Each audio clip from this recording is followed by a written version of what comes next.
Fark nake.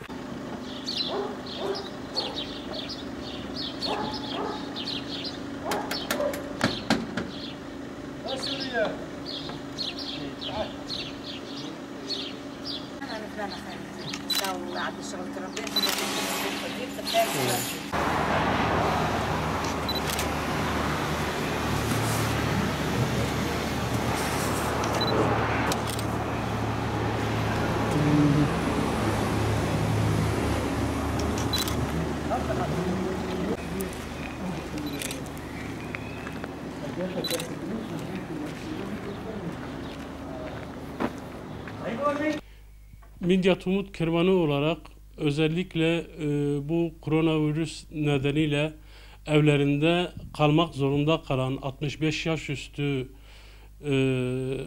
vatandaşlarımızın, ayrıca yetim, muhtaç ve mağdur kardeşlerimize yardımlarımızı ulaştırmaya çalışıyoruz.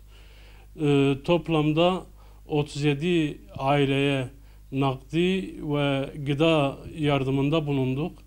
Allahu Teala şimdiden bütün bu bağışları yapan hayırseverlerimizden razı olsun. Elinden gelip de hayır yapmak isteyenlerin yani adresimiz bellidir, telefonlarımız bellidir. Onların yardımlarını bekliyoruz. Ulaştırdıkları bağışları biz halkımıza, mağdur, muhtaç, yetim ailelere ulaştıracağız inşallah.